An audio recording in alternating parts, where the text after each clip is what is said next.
what's going on, everybody? I am John Welsh, and I am the gentleman, and this is... And I'm Alex Stanford, and I'm the scholar.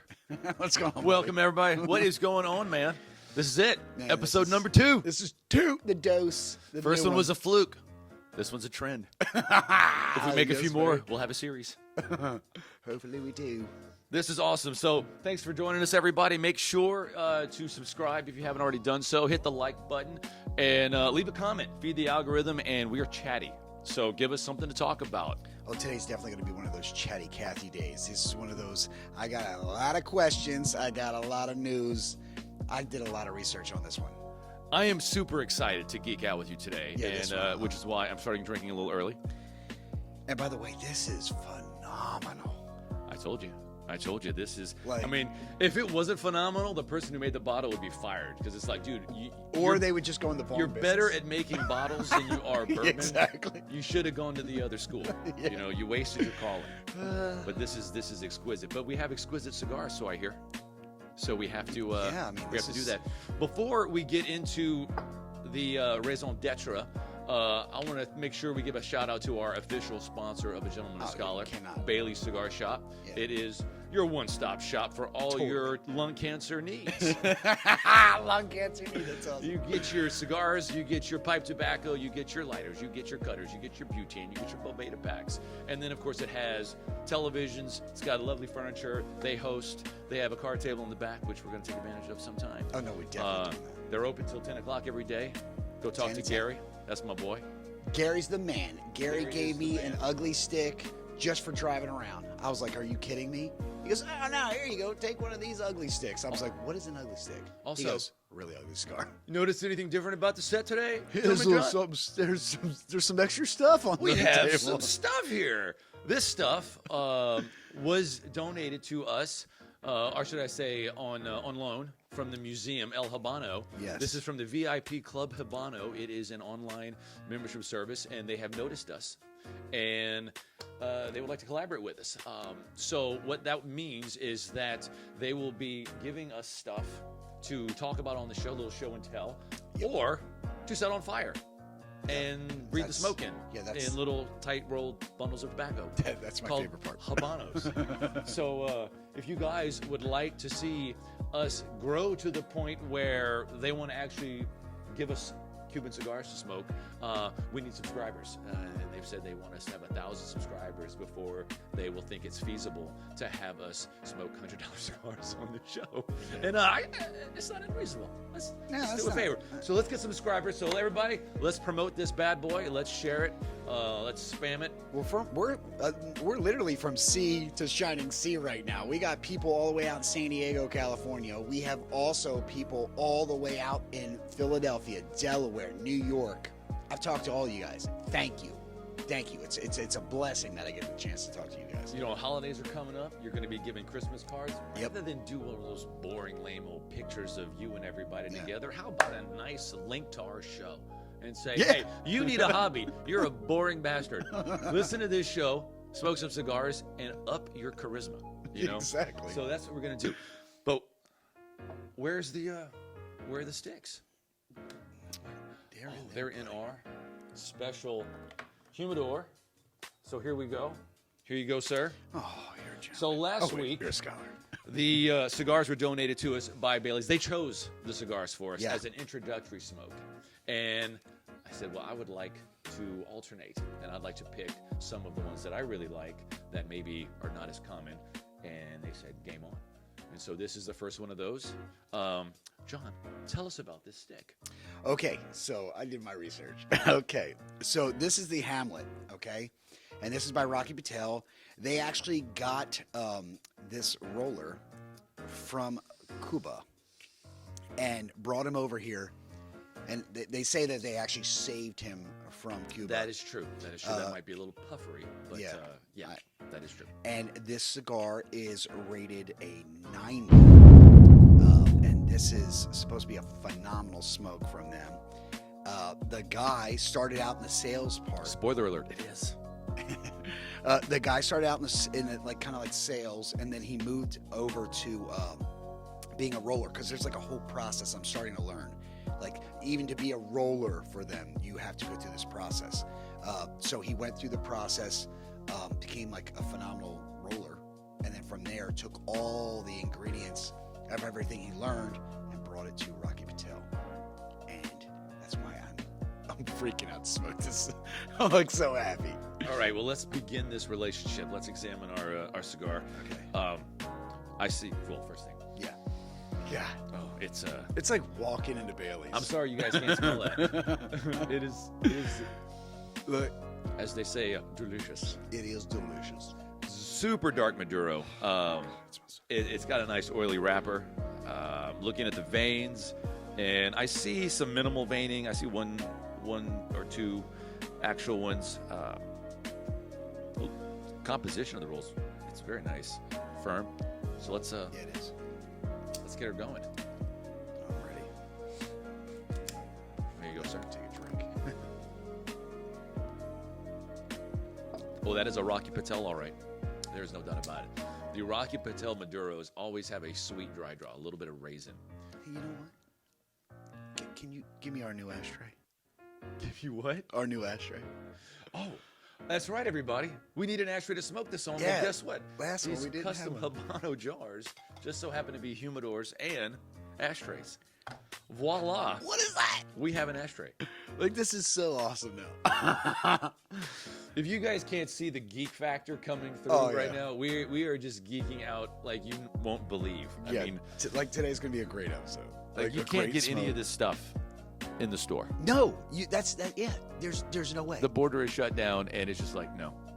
But we have it. And We have an etc. and just FYI, this box is for the Cohiba Bahike, which is the like the holy grail of the Cohiba line. Yeah. And we've had some of those. Yeah. It was transcendent. Yeah. It's so good your wife or girlfriend will feel insecure. Yes, they will. Because you're like, oh, It's like I've never seen him make that face before. yeah. That's a different kind of O face. It is. That's oh my It goodness. is a. It is. All right, Torch. I'm ready. Let's do it. Even the dry pull was good. I know. It's got a little sweetness. It's got no cedar. It's Look, got no We're spice. getting Facebook notifications. People are like, you guys are filming. What? All right. Actually, I'm gonna let you go. But I got into that one. Here you go. okay, so while he's starting his, I'm gonna start a clock right now. We want you guys to smoke these cigars with us. So we're gonna give we have a Instagram. I'm gonna share it with everybody right down here, and we want you guys. We're gonna preface this by That's putting right. out the cigars early, and then you guys can smoke along with us and join in on the conversation in the comments below. Sound There's good? more than enough geeking to go around.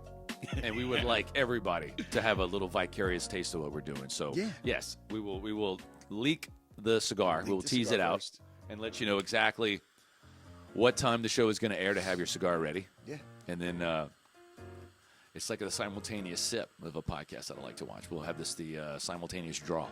Yeah. So doing all the faves, get it All right. going. So right off the bat, this thing is leather. It is intense leather. That sweetness that was in the dry draw, it is not present at all. There is no raisins. It's not like the Rocky Patel ALR, where it's like a California raisin. It is super robust. Whoo, doggy. Way different than last week. This is like, This cigar will put hair on your tuchus. yeah. It's got a lot of flavor. It's one of the hardiest Rocky Patels. I really like the vintage 1990, but that's almost mellow next to this one. This one's gonna get you. We're gonna be drinking a lot this show, so it's a good thing it's Sunday. Yeah, Sunday, Monday. Right. But it's going out on Monday. The show's going out on Monday. And one thing I want to point out, so the cigar cutter that we use for this one is a straight cutter. Okay, a lot of people, if you are in cigar groups online, you will see cigars cut with a wedge cut, where it looks like there's a V, a divot taken out of the cigar. And I want to go over the types of cuts and why people Please. prefer them, because I don't want anybody to feel like they just made a mistake because they roll up to somebody and they have a punch cut and they have a V cut and they look down on you like, oh, you're a peasant. You used a punch cut.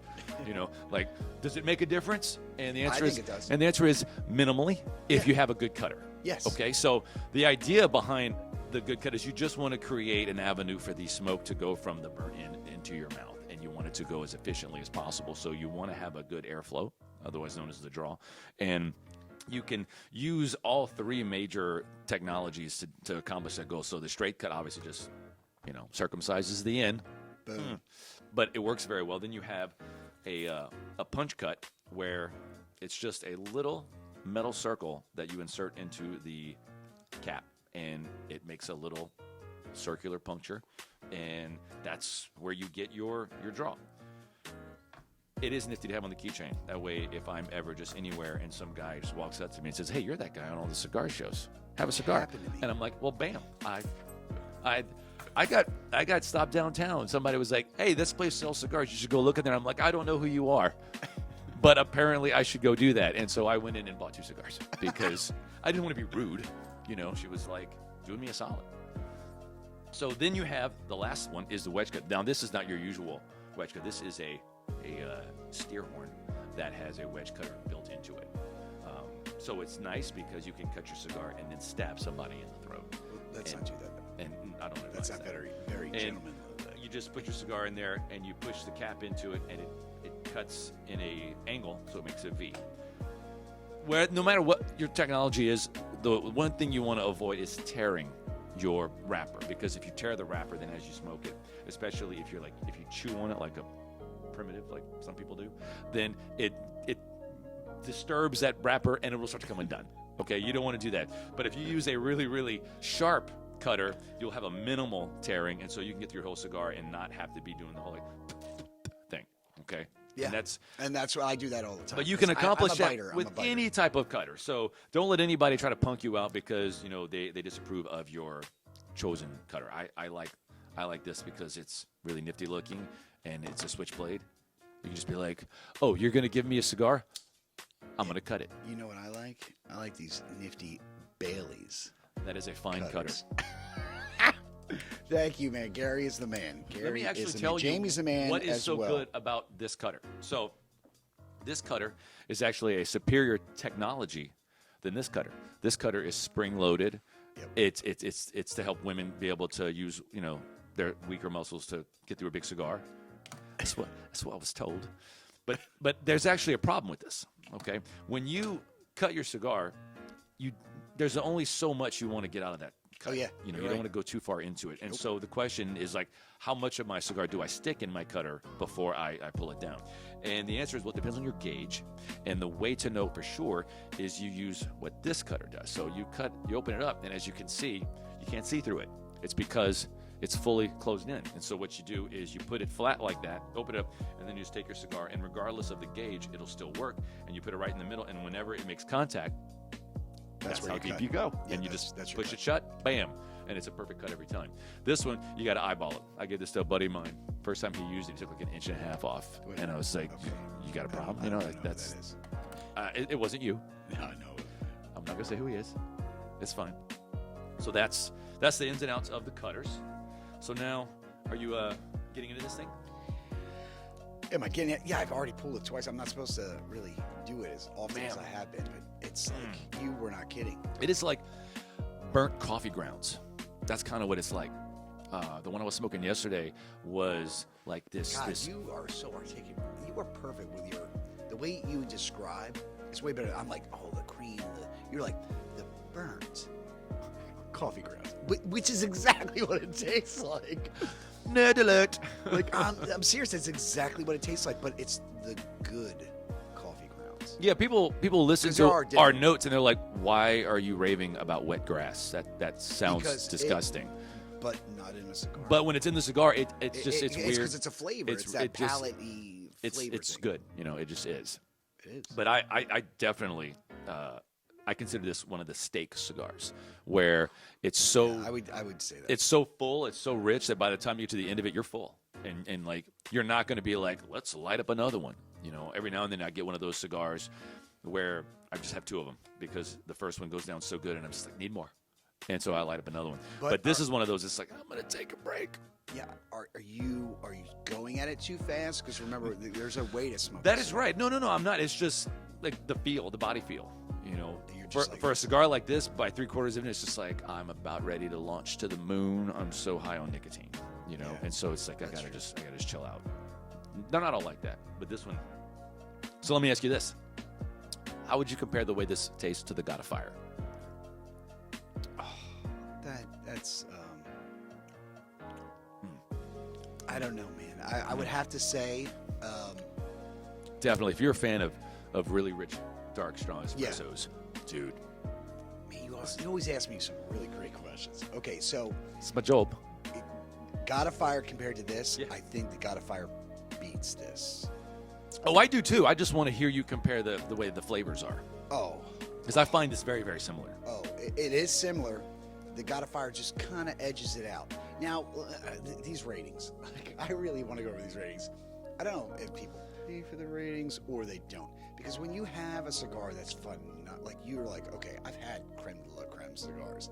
And then you have the ones that you're just starting out on. You're just like, oh, I want to get into the cigar feel.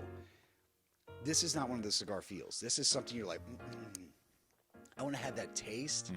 This is that taste. That's how I would describe this. This is very leathery. This is very oily. This is something you're like the after taste. That's this. Same thing with the God of Fire. This is on this. This is cut from the same cloth. So, with the rating, are you do you concur with the 90 so far? Yeah, 100%. And I'm a, you know me. I'm a guy who I don't give. I will not give. You're like the Simon Cowell of cigars. Yeah, I will not give you a good rating, but this is rated at a 90, and that's right where I would put it. So far, so good. Absolutely. Yeah, in the front third, yes, I would So put it at a 90. we've compared a few different types. So let me ask you with another one of them questions.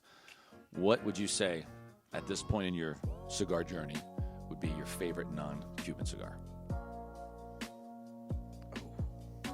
Well, hold on, let me back up a little bit. So, why would you frame it like that? Non-reference. Okay, before I answer that, I want you guys to answer that question. Put it in the comments what your favorite non-Cuban cigar is, and maybe we'll review it. Maybe I'll just smoke one and be like, "Thanks for the comment." But let's get a conversation going. So put it in the comments what your favorite non-Cuban cigar is, and then let's see what happens. But I'm not gonna let you off the hand. Okay, I'm not okay. gonna let you off the tape here. You All right, gotta so- answer me. Why would you frame it as saying non-Cuban to Cuban cigar?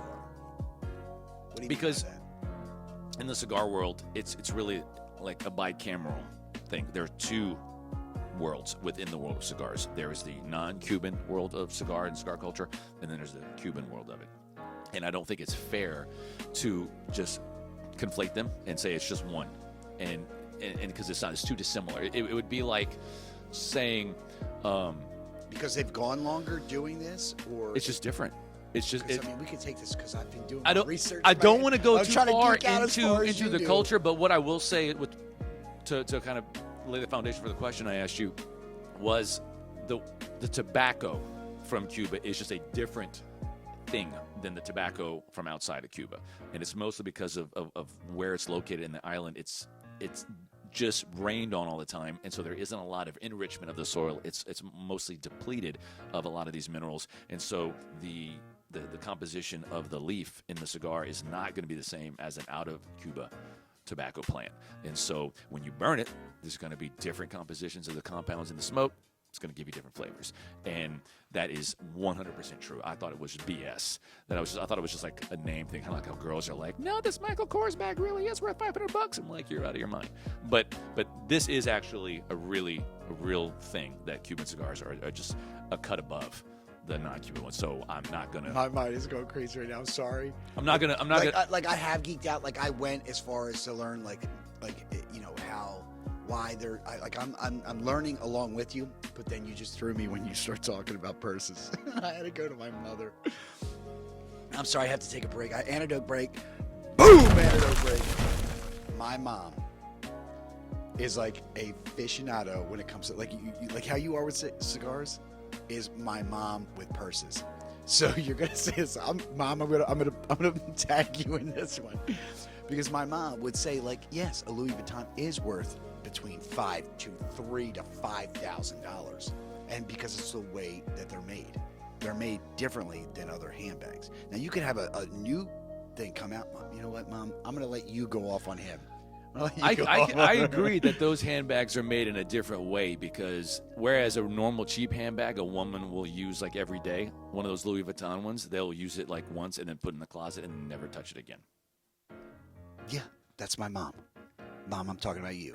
The 3,000 purses in the house. So back to the question, bub. No. I got another one for you that which just came up because of this. Thank you. Segue. Cigars. Explain why there's a difference between a $7, $8, $12 that is a good smoke There are some great smokes to a between $100 to almost $700 cigar. Okay. Now, the limited, So, go over all man, my that. cigar's about to go out. We're talking too much. Sorry. No, it's fine. It's fine. I imagine people would rather hear us talking than just going, doing that whole thing. So the difference between a lower tier smoke and the top, there's two things. There's the like any antique, like any commodities market where you're buying and selling things, it's based on supply and demand curves. And so if there's something where a supply is like super limited and the demand is static, then the price is going to go way up. So the scale on like flavor experience with price, it does go up, but it goes up logarithmically. Sorry, nerd. But what it means is as it increases at an ever-decreasing rate. And so what's going to happen is that the difference in flavor between a $10 and a $20 cigar is probably going to be a bigger jump in improvement than going from a $20 to a $30 cigar. Like I've had some $20 smokes and some $30 smokes, and I'm just like, it was a little bit better, a little bit. But I've had some $10 smokes and some $20 smokes where I was like, slap me sideways. This is phenomenal. So once you get above like $25, $30, then really what you become paying for is the rarity. So the cigars, like the non-Cuban cigars that go upwards of $50, $60 a stick, those are the ones that are made in very limited runs. And so you can't just go to Bailey's or a cigar merchant and just pick one up. They release a certain amount of boxes each year, and they put out the advance notice. And they say, if you want a box, put your name in for it. And then those people get the boxes, and they're super expensive. But because those are the people who are like, those cigars are taking advantage of the collector's market rather than just like, this is just 20 times better than that other one. Now, when it comes to Habanos, the tobacco that they use in their special blends, not the ones that are their bargain ones, that's just a flavor alone. You're like, this would be worth $80. Just from what I've smoked other stuff, I would absolutely think that was a deal to pay that. But then beyond that, then you have the scarcity issue, and you have the story. So you have cigars that in Cuba, they're like, okay, it's Prince Edward's birthday, so we're going to do a blend for him, and we're going to call it the Exclusivo Prince Edward. And they will make 1,000 boxes, and they'll release them, and that's the last they'll ever be made. And so, and as long as they're in a proper humidor, you can sure. If they're maintained properly, then within 6 years they become Grand Reservas because their tobacco has aged that long, and then that makes their flavor get even better. The oils have more time to secrete from the plants, and so the cigar does get better, but it becomes like a 1962 Shelby or something, where it's just, you're not going to see it anymore. And so that makes the price. That's when you're getting to the $600 plus sticks. It's because it's almost impossible to find. And so, another spoiler alert, we'll be reviewing some of those if we hit 1,000 subscribers. So be a part of history. Make this happen. And we will, I promise you, we will bring some exclusivos from Cuba, and we will review them. Yeah. Because we've already been approached by people that are going to let us do that for them. It's already there. We just need the traction. We just need the movement there. So anyway, for the question I asked you 3 hours ago, what's your favorite non-Cuban cigar? Everybody else, your mom has answered the question while she's digging for her bags, but you have not. Oh wow, man, that's so much because I started out on these Connecticut's. I went over to the Maduros. I've smoked everything. but I'm not going to lie. Because of my experience, where I went with that, and because of the day of when we smoked it. The story.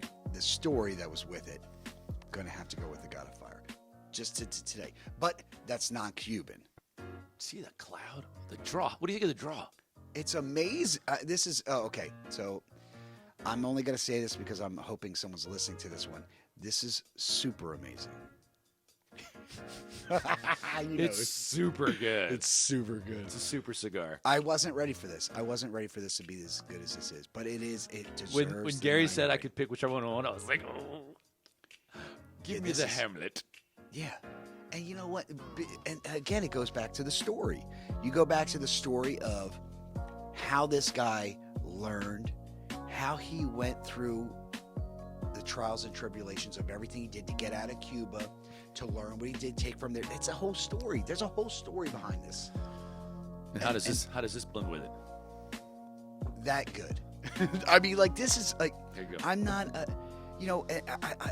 bourbon is one of those things that it just goes so well and marries so well with this cigar in particular. You know what I mean? Mm-hmm. That if you're not smoking along with us and you don't go out and get one of these Rocky Patel Hamlets, you're kind of silly, because this is worth that smoke. From the story that you can just research it, just go on. And the price point? It's like $12. Yeah, it's $12. $12. $12, and you're gonna enjoy all hour and a half that you're gonna get in with this. It's like watching a great movie. You're gonna wish you had an autistic friend to smoke it with. That's how good it is. You research the crap out of things. This is phenomenal. Homework Yes. is good. Yes. No, it is. So you're going with the God of Fire, huh? You said non-Cuban though. I did. You said non-Cuban because then you opened up a whole other. No, I did. I can't say I disagree with your choice. You know, the story for that cigar, all the way from how we got it to where we smoked it and what was the occasion. It was all, perfect 10. It was all amazing. I would say it's basically listen to this, guys. a tie. Oh, and by the way, earlier when I poured my first glass, I actually went way overboard on the water, because you're supposed to sprinkle. You open it up. When you're drinking it neat, you want to put a few drops in there. Yeah, I mean, you just want to, dribble it in. But I would say it's a toss-up between either the God of Fire or the Padron 1926. Those are the, because I've had way more of the Padrones than I have the God of Fire. I mean, obviously I just had that one, but I've had a bunch of 1926, and every time I have one, I'm just like, oh baby, come to Papa. It's so good. This tastes a lot like it, and this is I'll give you that. This is like a third of the cost of the 1926. So like for the value, can't beat this. If you like Maduros, if you have a big boy palate, this is the smoke You to say go a big get. boy palate. I think you just graduate because you become so used, like the airbenders that I used to smoke. That's fair. That's fair. You hit it and you're just like, oh, yeah, I get what you're saying. And then when you have your first one and then you have a good one, you're like, oh wait, I wasn't ready for that. You know what I mean? Like it was one of those things where you graduate, like you're climbing and you're like, wait, I thought I hit my peak. I thought I was there. And then you're like, no. There's the Everest. It's almost like when you first start, you're very vanilla, and you're you just are. keeping And it then- very, very missionary. And then you move up. You have your first Maduro, and that's like your first swingers party. And then by the time you're on this stuff, you're just like, You guys don't think it's fun hanging out with this guy? Like the way he articulates everything, it makes you laugh. So basically, what we're saying is see it. we are perverted AF Mm-hmm. because of these things. This is well, basically, you smoke something like this, they might as well just call you Peggy. You know what I'm saying? Yeah. Because You you're out there. There's no kind of cigar you won't like if you smoke these, except the flavored ones, but those aren't real. Those aren't. Those aren't. Well, I mean, you catch a flavor like this one's up. It's definitely peppered. It's very. Yeah, the pepper's coming in on Yeah, the the back. pepper. end. Yeah. I mean, you catch all the flavors in this. I've had them where they taste like a rich baker's chocolate and espresso. This one has no chocolate. It's just pure espresso. Yeah. Espresso and then a pepper finish. And I'm just like, man. Peppers. Can you imagine taking taste the pepper, the like, Connecticut you sip for a second, cream there it is. from last week that we smoked and like putting it together with this one and smoking them both at the same time? That'd be like a tiramisu. Dude, Did I just blow your mind? I cannot wait. Yes, you did. But that's what I'm saying. Like, one thing I would love to do is take all the ones that we've ever reviewed and we just we make our own blend. Oh, what? I have no idea how to do that. I'm not a hands-on evil genius. I can't do that stuff. But all you could do is just say, "This is the flavors I love. This is what I want to take home." Right? Dude, this guy did it. Hamlet did it. Well, yeah, but he had a little bit more credentials than we did. We're not rollers. We're not like, well, we like cigars a lot, so that qualifies us, right? To just like, I guess anyone who really loves the cigars, you know what I mean, like that kind of like blending and saying this. I'm looking for this, and that's why I love Gary. You can go in and talk to Gary and be like, "Listen, I'm looking for this taste right now. This is where I want to go," and he'll put you on that cigar. yeah, He's that guy. yeah. I love going in there. I hate and to just, keep plugging Bailey's, and but just say, he's dude, that guy. you can plug Gary all day. I'm sure. Yeah, Jamie too. Like it's serious. He loves plugging. But dudes. Jerry, no. But you got me good. Okay, but no, I didn't plug you though. no. Like Jamie, when he was there the other day, I asked him a question. Oh man, he put me right on the right one. He goes, that one. All the time. Yeah. I'll just go in there. I'll be driving home from work. I won't even want a cigar, but it's always past Bailey's, so I'm like, why not? I'm glad you bring that up. And I just go there, and that I is something that you guys have to understand. When you're having that rough day, you're like, man, this is just a hard day, blah, blah. This puts you back relaxed. This puts you back. You want to go around your buddies. You want to talk about your day. You know what I mean? Like, it's kind of weird, girls have their purses. We have our cigars. Speaking of having buddies to, commiserate and smoke a stick with, I just want to take a moment to mention a Facebook community. If you're not a member of an online cigar smoking community, you really need to do yourself a favor and get them. Some of them are kind of hokey. Not all of them, but and some you got to be actually invited in. But what's really cool about it is they all share your passion, and most of the threads is just pictures of guys of what they're smoking. And you would think that's dumb because they're just like, hey, I'm smoking this. But if it's one you like, you're like, yeah, that's a good stick. And then you post a picture of what you're smoking, and then now you're just talking and you're making friends. And we actually are a member of a local cigar smoking community, and it's called Smoker's Delight too. And I'm plugging it because it's run by a friend of mine. And what I really like about it is we do meetups. We actually take it from virtual to actual, and because there are enough guys in our community, we will go meet at a bar that has an outdoor patio area, and we'll bring a bunch of cigars. We'll pass them. We'll share them. It's just a lot of fun, and it's cool to meet guys who love about it. I'm happy to, and it actually opened doors to a whole bunch of people that now I'm good friends with. I can definitively, Mike Goldberg, say that none of this would be happening were it not for that group. Yeah. Because that group just turned us onto the right people and made connections, and now we're able to bring a lot of that to our viewers, and I'm super excited. Super. I hope he's keeping count of how many times we say super. Actually, you got to drink every time. I got to drink every time you say Every time you say super. Hey. Boom. Every time. I don't know if that's going to deter me from saying the word or encourage me. I don't know. Encourage. We're going to see how this goes. So, where do you want to go with this? Where do you want to go from our smoking cigars with our friends to the communities to where would you like our podcast to develop into? I want our podcast not to be a typical Cigar Viewers podcast. I want it to be a show where you can, even if you're by yourself and just like, man, I want to have a cool cigar hangout. We're here for you guys. We're here. We're your buddy. Grab your stick. Grab your stick, smoke along. Play an episode, light your cigar with us, and then it's like you're just a part of just.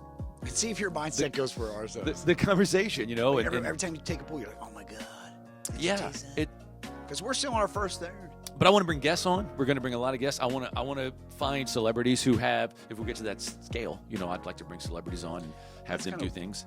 Okay, so a lot of people don't understand. Antidote, boom. So let me tell you a quick story. You guys don't know me, but the people who do know me know I come from a musical background. Started out there and I moved into the film realm. I used to work at a place called Arlen Studios. Then I moved into I actually was a part of my band before. So I have a military background and I also have a musical background. I was in the military. A guy saw me do an open mic night in Austin, Texas. I said, dude, you have the it factor. And I was like, okay, whatever, buddy. It's kind of weird. Long story short story long. And he ended up asking me to be a part of his band.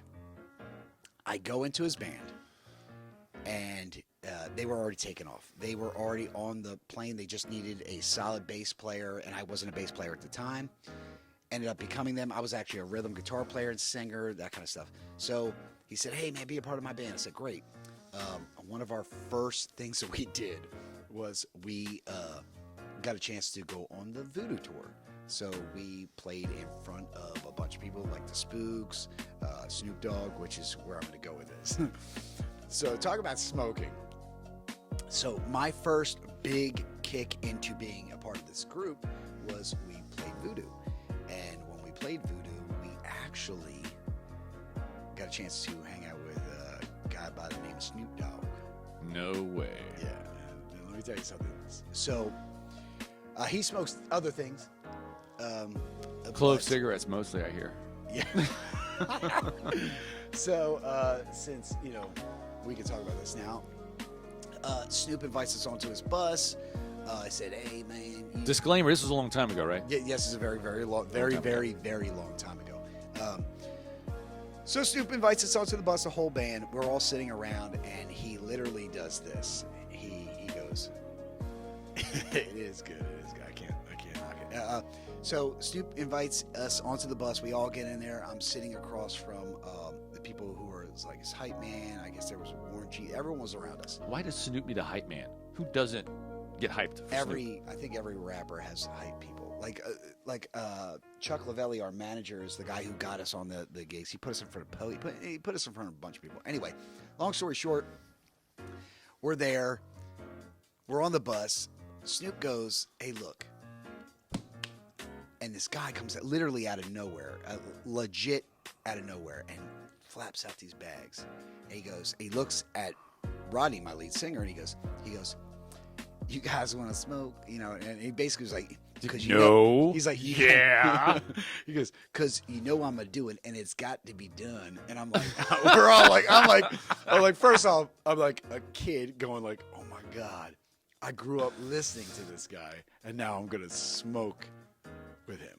So we start smoking, and it's like, everyone's passing around, and I don't partake a lot, and when I smoke, so I smoked a little Past tense, right? Yeah, but way Past past tense. That's I have kids now. I don't do that. So I take a hit off this thing, and I'm like, instantly see why this man has this type of weed. It's so strong. So I hit it, and I'm like, I immediately hand it to my drummer at the time. My drummer at the time goes, he takes a pull. He takes a pull like it is your after school special. You just got it from your friend named Scotty. And he's just like, yeah, man, that's on my dime bag, and he hits this thing like it's crazy. And I was like, whoa, because I'm already feeling the effects of it. I look at him, I'm like, no, don't. But I didn't do it in a way that wasn't cool. I'm like, hey man, no. Jesus is watching you. And he looked at me like he goes, no man, come on man, shut up. And he keeps going. Well, yeah, you just checked his manhood right there. So he had to basically smoke the whole thing. I'm sorry about that, and I'm not going to put the name of the person out there. But you drummer guy, mea culpa. But if you look up Stone Sour, you're going to understand who we are. So he freaks out, and instantly you see a guy go from, yeah, I got this, to, oh my God, Jesus is talking. You know what I mean? And he instantly hands it back to, I think it was Warren. I don't know at the time. Yeah, because I was baked at the time. I literally had a little toke, and I was like, whoa. Jesus. So he runs to the middle of the bus, fakes and I fake a phone call. But all day long, I'm practicing, because we knew we were going to be in front of Snoop. So we knew, well, no, the Spooks were in front of Snoop, and then we were in front of them. So we immediately, I'm like, okay, yeah. I'm practicing. I'm like, so I practice this handshake because, I'm from Delaware originally, but I was, Philly, the Spooks. I mean, those guys are amazing. Like anything you do. So I didn't want to let them down. I was like, yeah, man, I practice this handshake. I shake Snoop Dogg's hand, go into there, and I don't mean to call my buddy out again, but I'm gonna do it. I'm sorry, buddy. You know what happened. So we get in the middle of the bus, and he's just like, man, I never smoked no weed like that before in my life. And he's shaking. I'm like, Jesus, man. I'm like, I told you. Like, that's why I was kind of like, no. So we go to the front of the bus, trying to get him off the bus. Now, at the time, and I shouldn't really say this, but at the time, we had security surrounding the bus so that, fans and everything wouldn't come back into the bus or try to get on the bus or even knock on the door or whatever. So we go to the front of the bus. There's an older lady. She's sitting there. She's like, you want to get off the bus, baby? Because you couldn't see the stairs going off because you had to hit the special button that brought the stairs out to where you can get off. So, and we're like, yeah, we're trying to play it off like we're not super Drink. gone. I did. Busted. Anyway, so we're trying to play like we're not super gone. Drink. Damn it. You better be, everyone who's listening along, have something with you so you can drink with me. Because I love this, but, I don't want to go where I was. So again, we were blank, trying to get off the bus. I let him go first. No, actually, I went first. I go first. I get off the bus. He comes tumbling down the stairs. And I'm looking out, and I'm seeing all security watching the bus. But they're all facing outwards. He goes, boom, boom, boom, falls out the door. Falls out the stairs. And I'm sitting there going, grab him, yo, what are you doing? And his eyes roll to the back of his head, falls back, hits his head on the thing. We run out. Well, the remaining guys that were on the tour with us or whatever, it was the remaining people of the Doobie Brothers. So I run him backstage. I'm literally carrying him, trying to get him back to where we wouldn't be, noticed. Because look, we were new to the game. Well, I was new to the game. They were already in it. Rolling Stone interviewed us. We had a bunch of people going at us. Long story short, I'm not going to do that. My buddy is freaking out. It took us, and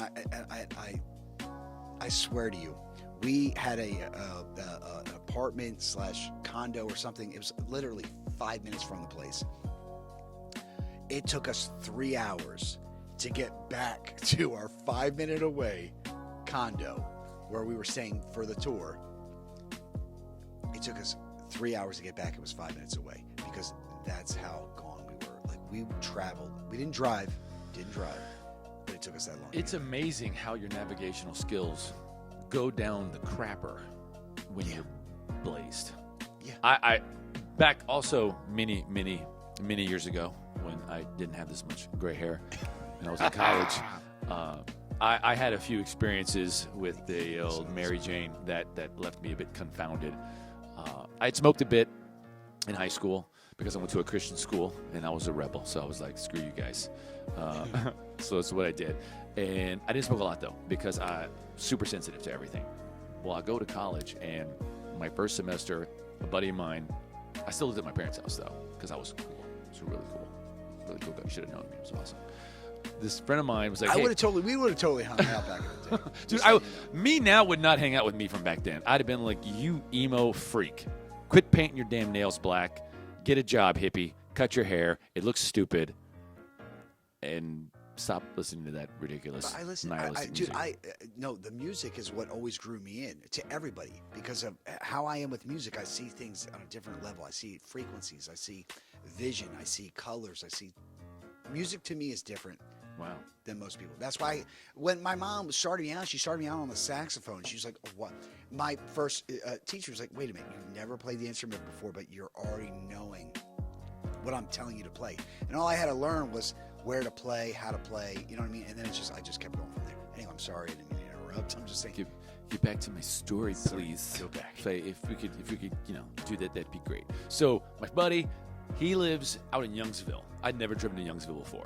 I drove to Lafayette plenty of times. I lived in Opelousas, so it was Youngsville. Yeah, not very far, but I never been out there. Okay, because I drove my bike further to one of my first girlfriends, Lauren Day. Yeah, this was back in the '90s, so Youngsville was just a Hamlet. What's in the cigar name? So I didn't know where I was going. So he gave me directions, and I knew there was going to be cannabis over there because that was his most redeeming attribute, is that he always had weed on him. He was just a dick otherwise. But, when he has it and you don't, then you're like, what's up, buddy? So I go to his house, and sure enough, there's a freaking ounce on this coffee table. So you had your own Scotty. I'm like, oh, my God. Yeah. So we start smoking, and I'm thinking, I'm just going to do like 2 puffs because I need to drive. I don't even know where I am because I'm in Youngsville, and my memory of how I got here, I needed it to get back. I didn't write it down, and I knew if I got blazed that I would just probably space out because my mind just goes off the reservation when I smoke. And so I didn't want to get too high so that I would lose all that. Well, it was an ounce of green and Monty Python and the Holy Grail. What was I supposed to do? We ended up smoking for hours, and I couldn't remember where I was, who I was, or what I was supposed to do. But I remembered I needed to leave because I have a watch on my hand because it almost at the time because I'm a spurg. And so I knew at this time I had to leave and go back to Opelousas. And so I was like, I got to go. And I stand up and I'm thinking, I don't know how I'm going to do this. But I go into my car, which was a 6-speed manual. It was a Miata. And I knew we were going to have some technical difficulties when I sat down and did not know what to do. I didn't know how to drive a car. I looked at everything and I was like, I see pedals. I see this. I can't get past the Miata. I know. Basically, the Jack in the Box theme would play every time I got out of it because it was super cramped. But you're like 6. If you don't know Alex, he's 6'5", 6'4". Like you in a Miata is like a clown show. It kept me flexible. had to bend my legs all around to get into that thing. But anyway, so I'm in my clown car. And I don't know what to do. I kind of felt like Bruce Willis's character from Look Who's Talking, trying to drive the taxi. Like, I'm sticking the stick in there, turning the wheel, boo boo, I'm driving. So I get in there and I get it running. And I'm like, yes. And the thing was like, if I just didn't think about it at all, I knew how to drive. But I can't not think. So I'm thinking, but I'm like stone thinking, and everything's getting all messed up. So like I can't even get out of first gear. So I'm going like 15 down the road, got out of the neighborhood, and I'm just like, oh my God. If anybody's watching me, they're like, look at that stone guy trying to drive this car. He's obviously baked out of his mind. He doesn't know what he's doing. He's barely staying in his lane. So I'm just trying to be like, act sober. Drive in a way that people will not know that I'm out of my mind high. And so I'm like trying to go through the gears, and I didn't stall out once I got going. It was coming back a little bit. So I get on there, and I'm going to the first intersection. So I'm out of the neighborhood. I'm on an actual street in Youngsville. Not a very big one, but it was what it was. It was a light. It was a traffic light. And my light was red. And I'm like, son of a bitch. I got to stop this thing, which means I got to restart it. After that, I got to get going again. Because, like, it was a very sensitive clutch. This wasn't like a Celica where you could just basically, like, not even bother to push the clutch and the gears are all like, whatever. This was a finely tuned car. So I'm downshifting.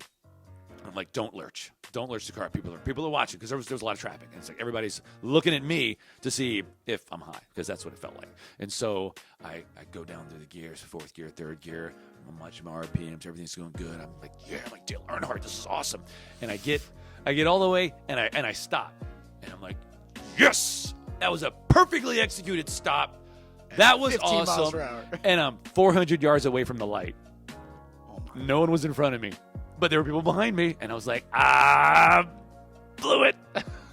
So that was a little rough. And then I have to find my way back home. And at every turn, I'm like, I don't know where I'm turning. And I just made a turn, and it got me out. I don't know how I managed it. But I'm on the interstate now, and I'm going back to Opelousas.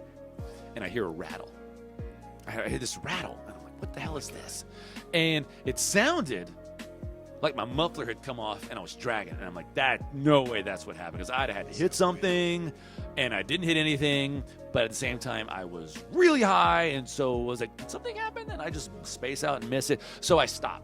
I pull over on the shoulder, right? Because I knew to do that. And I get out and I look under the car. There's nothing there.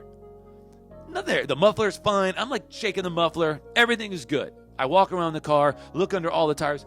Nothing is being drugged. No sticks, no nothing. I'm like, did I just imagine this? So I get back in the car, and I start driving again. There's that damn rattle. And I'm like, what is this? It's like the telltale rattle. I'm losing my mind over here trying to purge this sound, and I can't. So I pull over again. Was it super? I didn't say it yet, did I? All right. I just wanted to take a drink. I'm sorry. Yeah. Oh, cheater. So I walk around again. There's still nothing I'm dragging. I inspected the car for like 15 minutes before I realized I had a flat tire. Oh my God. Oh my God. That was some good stuff, man. Yeah. Wow. Yeah. I didn't handle my stuff I got so baked, I got lost around Girard Park. It's a circle. It is literally a circle. You just stay on it and you get out of it. And I made it like the first curve, and I was like, I don't know where I am. That was us. I did not handle it well. That was us. When we were gone from our friendly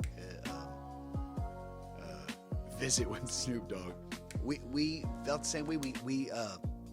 My lead singer's eyes were so bloodshot red. He actually stayed in there a lot longer than we did, and it was just like that, where we could not figure out what the hell was going on. But God, I slept like a baby. We're gonna go back to the cigar for a second. I'm in my second third. Yeah, no, I and am it is maturing wonderfully. Yes, it is. And that's another thing. It takes me back to my humidor. I would get a box of these. I would get a box. At the price point, I would totally get a box of these. That way, if I couldn't make up my mind about something fancy to smoke, just grab one of these. This would not be a morning smoke. Not a morning smoke. By the way, Mr. Hamlet, we would like this. I don't know if you're the world's best roller from Cuba, but this is a mighty finely rolled cigar. I will say that. You did a great job, buddy. You did a phenomenal job with these. But let me take a moment to discuss what I say what the difference between like a morning cigar and a regular cigar. Okay, the difference is like with food. There are foods that are more apropos for the morning. There are foods that are more dinner time foods, and it's all about how they affect you, how they sit in your lungs, these kind of cigars. They do have a belly feel because the smoke is so rich that you are gonna, because you're talking and you're drinking, you're gonna be getting particles in your stomach, and it's gonna affect you. Well, a cigar like this would not be a good morning cigar because it's gonna slow you down. You're gonna just be like, I need to undo my belt. This is a serious thing I just went through. Whereas a lighter cigar, Connecticut's, they make great morning cigars because they give you a little bit of a pep from the nicotine, but they're very light and they don't leave you feeling weighed down, and they go well with coffee. I love a good Connecticut with coffee in the morning. I do not smoke cigars like this. Yeah, I would. And so you want to have your humidor filled with different kinds of cigars for the basic situations that you're going to find yourself smoking. So you got to have a couple of breakfast ones in there, and then you got to have a couple of after dinner ones, and then you got to have some of those like, I need someone to hold my hand. I just got off of work and I hate myself right now. And you need one of these because you just be like, tell me about it, Yeah. I'll set you straight. And that's what it's like. That's awesome. That's the way I look at it. So. No, that was great. The whole because I would do a Connecticut, which is kind of like the ugliest that Gary gave me. And you're traveling around, doing what you got to do for the day, and you're like, oh. And one like this, you really want to have a whiskey with it, and that typically doesn't happen in the morning. If it does, more power to you. Not judging, but you're gonna die. It's heavy oils to take on all day. So did you see in the news that the FBI is not prosecuting anybody for the ballot shenanigans? I said it last week. I cannot believe that the times we're living in, where people literally, and it is a segregated, United States. You don't know whether to trust your government, where to trust your government. We like the FBI, we don't like the FBI. The CIA controls everything. I mean, you can get some conspiracy theorists all over the place on this one. How can you take legitimately footage of people kicking everyone out of a ballot room, and then these selected handful of people taking out these troves of ballots and then pushing them through systems. You have 1,000 people who do depositions to where they're like, I solemnly swear. And then people like, and I love SNL. I've watched you since I was a child, since, the Bill Murray days. I've watched it a lot. But and then you have people make fun of those people that were on there. It's sad. It's like you don't want, you talk about bullying every day, and then yet you bully. You didn't make fun of all the Indian people and legitimately people who are immigrants came over to this nation to say I want to get away from that stuff, and then you put the people who've been a part of this nation on trial because of the way that they look. SNL, you're getting really bullyish. What I can't handle is that I grew up in the 90s. That was my teen, coming of age, and I grew up listening to Ministry. Psalm 69 was like a pivotal album in my mind. Yep, love it. And you Love got the song NWO, New World Order. It was like an anti-American screed. It was just very condemnatory, very judgmental of what our foreign policy was. And I was about it. I was anti-establishment. I was a freak, and I really gravitated to that kind of, not only the music but that rhetoric. And I was extremely anti-American all through the 90s. When we went into Desert Storm, I thought we were bullies. I did not have a strong nationalistic or patriotic streak in me whatsoever. In high school, I did not have school spirit. I don't naturally identify with a greater. I'm a loner. I mean, autism is a isolation of one. Is what it is. And so I didn't feel that sense of membership. But what blew my mind was at some point along the way, it became mainstream. It became culturally not only acceptable, but venerated to hate America. What the hell happened with that? You look at Rage Against the Machine. Did you know that Rage Against the Machine was just contracted by the Biden administration to help promote COVID social distancing stuff? Rage Against the Machine is now an employee of the machine. What happened with so now it's like being a conservative is like being a punk. It's the new punk, because I still don't like the mainstream. I still don't like being a part of what everybody is saying we got to be doing. And now everybody's dyeing their hair pink and blue, and they're saying that everything American is wrong and that America is horrible, and they're all hating. It was like, yo, I was hating America before it was cool. Now I tell you what, I'm gonna like America. I'm gonna show you guys up. So that's kind of I loved America even when I was a child, and I'm sorry, if you don't like America, and I get it, like a lot of things are history that didn't bode well with everybody, and of course every establishment has its ugly sides, and I agree. Racism, slavery, all the things that made us who we are, but we graduated into being a culture that is we're not going to stand for that. That's what I went into. You want to know where my love of America really ended? Because I had it when I was a small kid. I mean, every that's what you know growing up, and so of course you have me. I literally got yelled at because I was doing this, and the guy was like, "Oh, you pledge allegiance." This was a teacher. I was a child. I lost mine because of Hulk Hogan.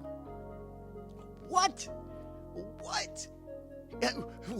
No, please elaborate on this one. I got to hear this one. I'm sorry, Hulk. I'm a fan. What? Explain this one. How did you lose it? That was because of the most. I just totally hit my microphone. That was what we call a pregnant pause, where I just waited because I knew you were gonna be like, "What in the hell?" He's like the most Americana thing you could do. Okay, so I grew up in Hulkamania. Yeah. Watching him wrestle Andre the Giant. I watched it when it happened, and so every time what was his theme song? I am a real American. And so his whole thing was nationalism and patriotism on steroids. I'm thinking steroids was just his theme to everything. Come on. But and he would wear the outfit, and he would wear the shirt, and his intro video on the Titantron was him not playing a guitar but pretending to play the guitar in a way that tells you I don't know what the hell I'm doing on this guitar. And so I'm watching the Rockwood. And I loved him, but as I watched him ascend and become the face of the WWF, I was like, this is dumber than hell. His appeal to get over on the fans was just lame. I really didn't like it. And so at WrestleMania 6, when he wrestled the Ultimate Warrior, I was going for the Ultimate Warrior. I was. So every other little boy who cried because Hulkamania died, I was cheering because I was ready for it to die, because I was done with America, because he ruined it. Wow. Sorry. That's how it works up in here. It's crazy. I know. That's a stretch. I know. But hey, I'm not gonna lie. I'm a diehard Americana guy. I love the way we were and we graduated into being a very civil nation. I think this is very uncivil. But back to the original point I had made about the FBI.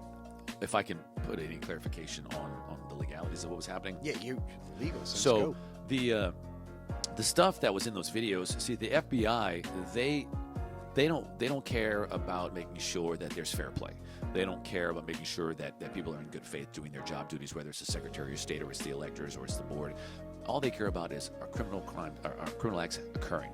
That's what the FBI does. But this is criminal. This is yeah. treasonous. But the thing is that the whole idea of the fraud, there is a serious mens rea component. That's the guilty mind of a crime. And for fraud, you have to show intentional acts. Video's not you have to show. Well, the video. It does show. It shows doesn't things. show that they were... But to have it be the kind of fraud that the FBI is going to get involved with, Bill Barr had released a statement that said that everybody's thinking the DOJ is responsible to make sure that everybody plays by the rules. He says, no, we're just criminal investigating. That's it. And it's very difficult for us to find that the real remedy is in the civil arena, going through the courts and the legislature. Yeah. And that's what's happening. So just because the FBI isn't breaking down people's doors and arresting all those people who looks like they did some funny stuff, that doesn't mean that it was all in the up and up. It just means that they're saying, like, look, this certainly isn't the best venue for relief because we don't know exactly what crimes they committed in doing that because it's kind of a gray area. A lot of these are these like executive roles where it's like the person's clearly not doing their job in good faith. You could say maybe they're committing abuse of power, but they probably need to investigate that for a lot longer before they can really come to anything. But where's that leave us for the presidency? Well, we're getting. I think people need to be prepared for bad things because I think Which that's is sad. And I don't mean to stop you, but listen, I literally went in 2 different times. I went in the mid 90s. And then I went in right after, like I tried to get right back into the military right after 9/11 happened. And it took me a little bit to get back in. So I've served my country twice, and I legitimately say that. I had a rock band career and I went to school during the separation time. But I'm going to tell you like this. I didn't fight for my country and the way we are interpreted throughout the whole world for us to look this stupid. We are having people like Bill Maher. I love you. You're a great comedian. You put a lot of great things out there. You're great for our communities. You make people think. But the bottom line is you have disrupted when you said, Democrats should lie, cheat, and steal. That is not how you do it. Not in America. That's not what I fought for. I didn't fight for us to go and steal elections. I don't want Democrats to lie. I am a Republican, but I also see a lot of the Democratic views. I do. You're very pro-gay. Yeah, I don't care if someone's gay. Well, I don't care. You just. I don't, and I'm religious too, and he's not, and that's. Way to out me, man. Because it's not. I wasn't ready. It's okay, but my whole point of saying all this stuff is like I don't hate anyone in this world. I love everybody, and I just want everything to be fair, and as should everybody. But you should not try to steal an election just because you have the power to.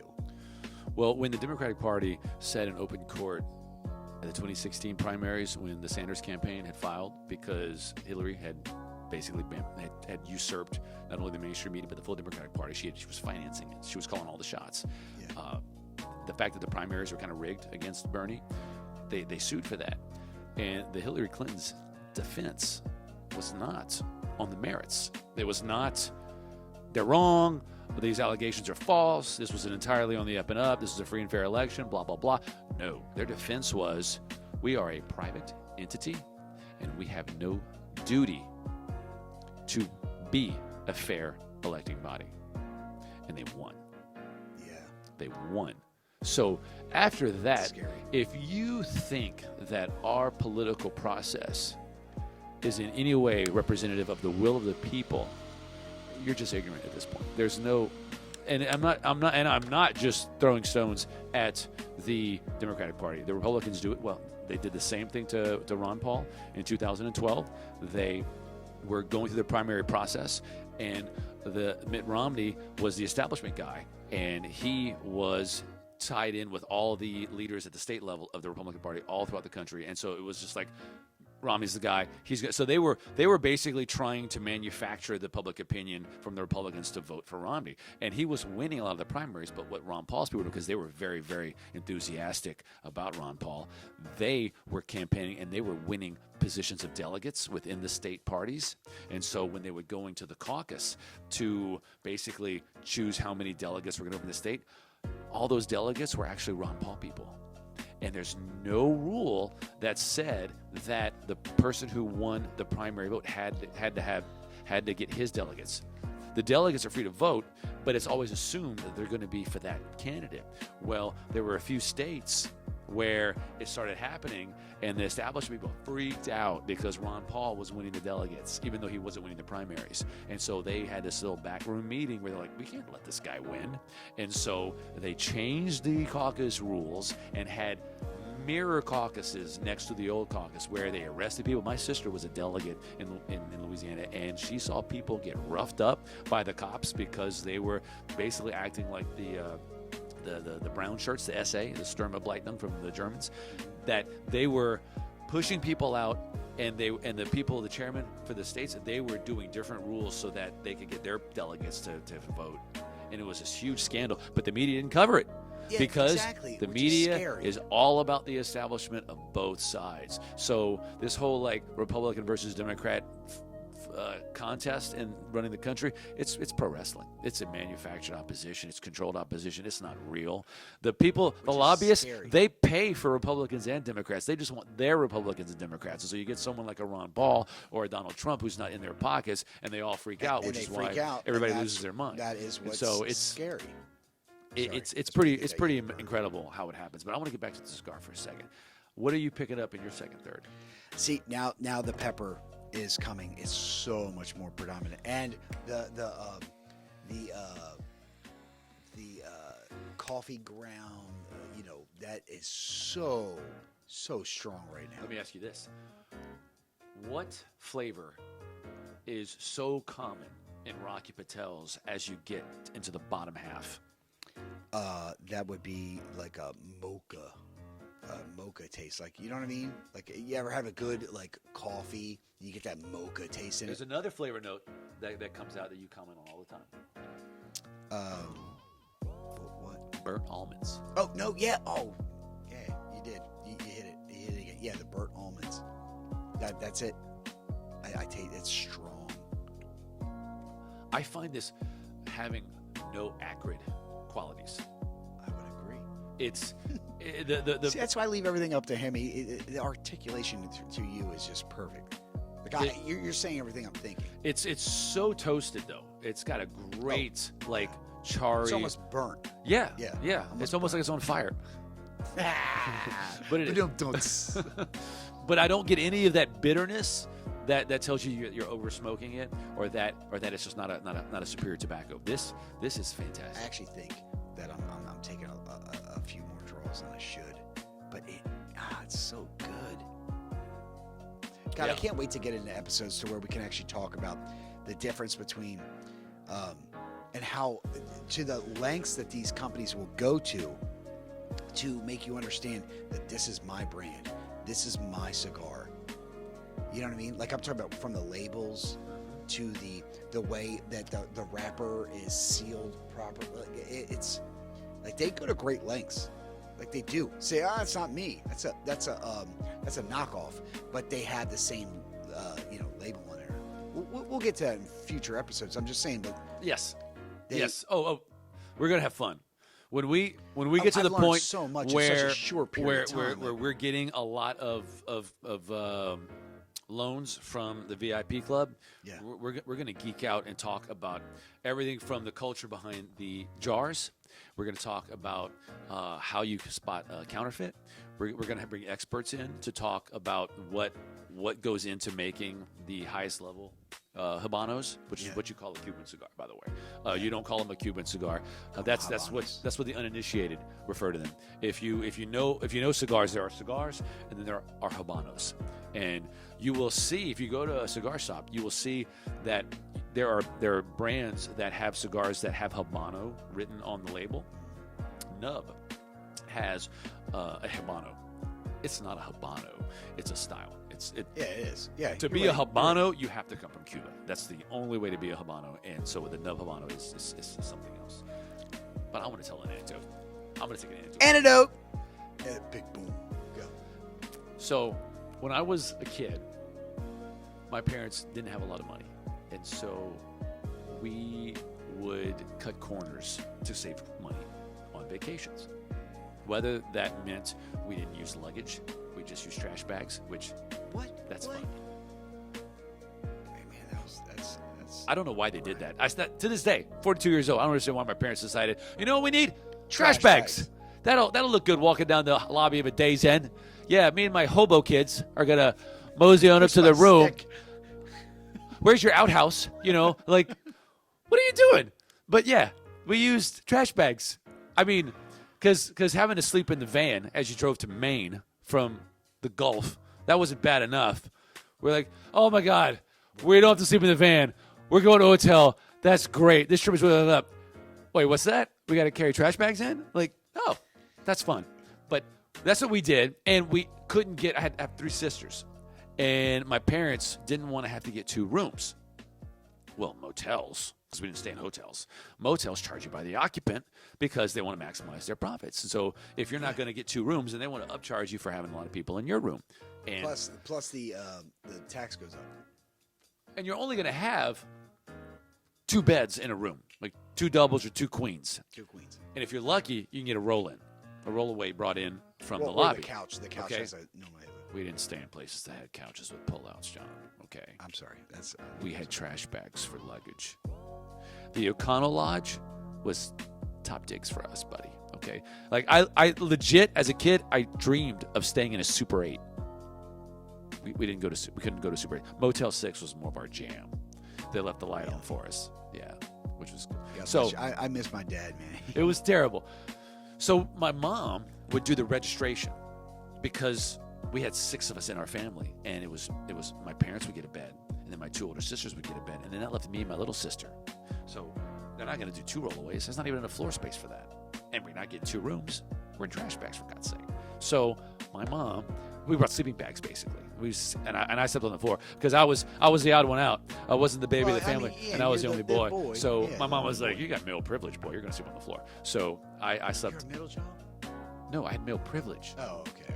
Male privilege. Yeah, that's why I got the sleeping bag. Talking so fast, I gotta get Sorry. This is an emotional story. I have some wounds. That's why I'm trying to purge. This is cathartic for me. Okay, and so my mom, get it out. my mom would go in to get the room, and she always told us, "You guys wait in. I'm gonna go and check us in," and that always struck me as weird. That why are you giving us so many instructions? Like, you would think at least once we would show up to a motel and my dad would park and we'd all get out and check in because we're all sleeping in the room, right? So I didn't understand why she would say, y'all stay in here, and my sister Sally would go with her. Like, why? Oh, you like her better than me? Huh? Is that what you're trying to say? Why can't we all go? And I didn't know I was autistic. I just have a lot of questions. And my dad wasn't super forthcoming with answers. He'd just be like, I'm reading a book. Leave me alone. You know, that's what I'm doing. I was reading a book. So I just took matters into my own hands, and I went and investigated. As an Army scout, you should appreciate my reconnoiter. I didn't know that word back then, but that's what I was doing. And so I get out of the van, the Ford Econoline, with the super tinted windows and the actual little curtains. Oh my God. It was like, we're either balling or kidnappers. I don't know which one it is, but I'm rocking it. And so I get out of the van and I go into the lobby to see what am I, like, are they handing out drinks? Are they getting Capri Suns and that's why they're not sharing? What's going on? So I walk into the lobby and I see my mom at this desk with my sister. That's it. Very just run of the mill. So I do what any 5-year-old would do. I call out like, hey, Mom, I'm here. What's going on? And my mom stops in her tracks, turns and looks at me with this look of utter contempt, and then looks at my sister and says, who is that little boy, Sally, and why is he calling me mama? And I'm like, what was that? She disowned me.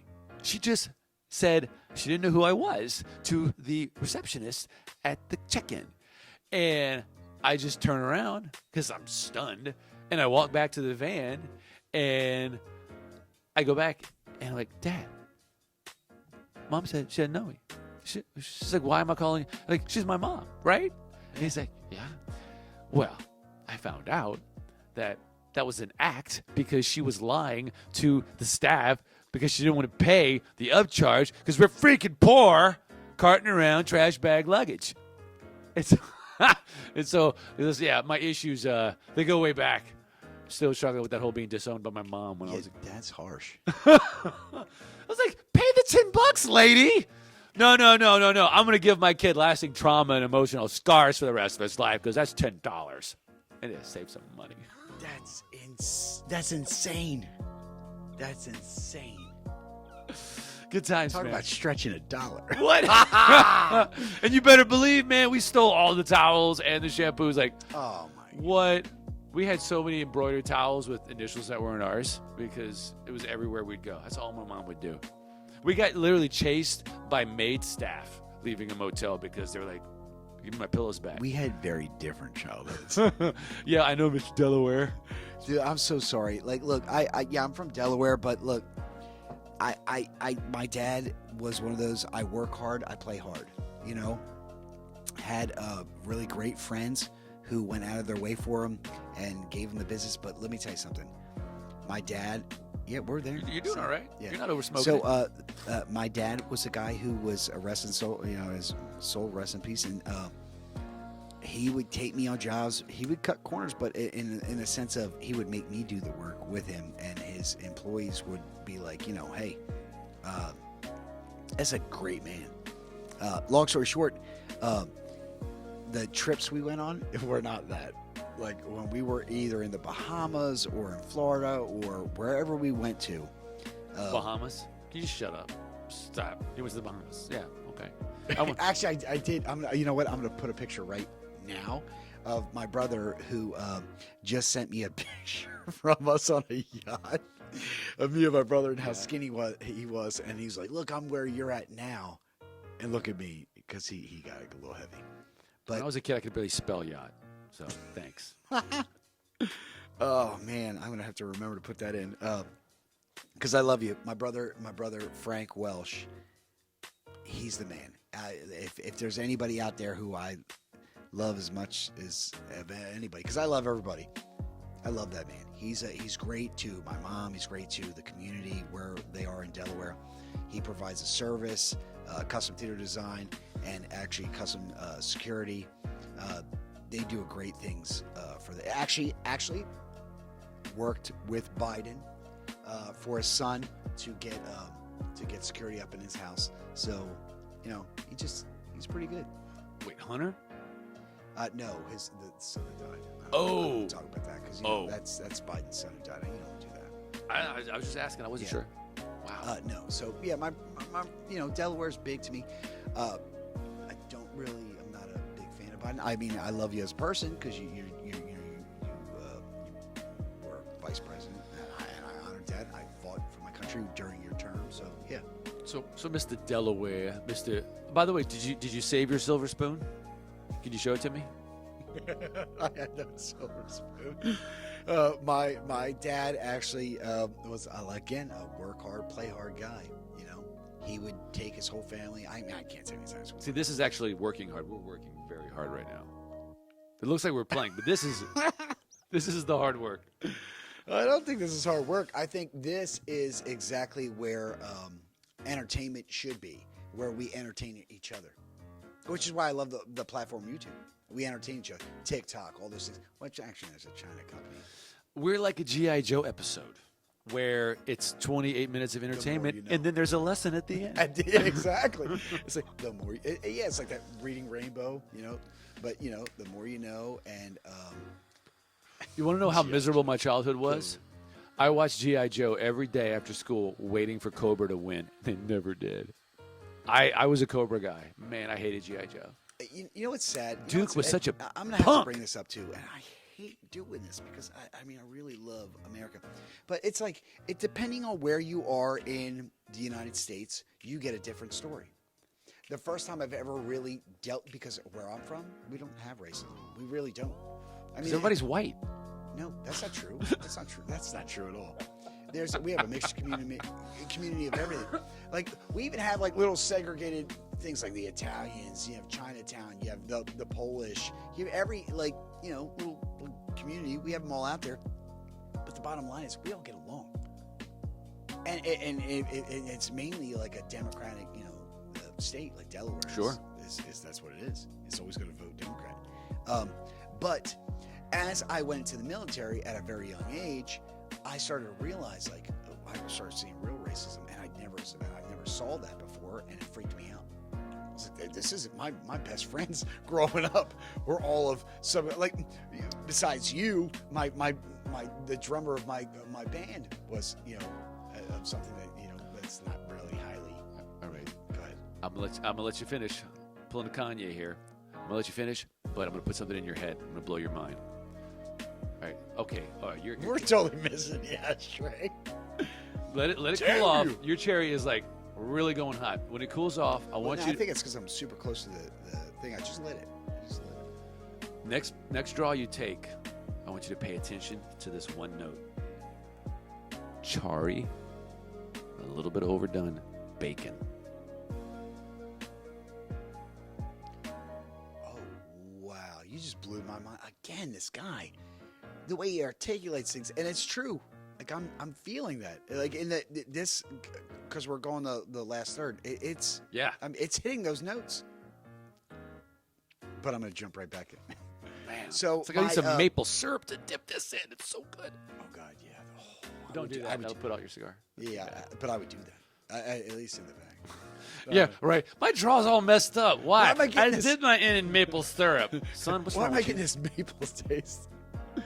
Anyway, so let me get back into it. So my drummer of my rock band that I was in for years. This is real whiskey. If you're wondering why we're so stupid right now, this is real whiskey.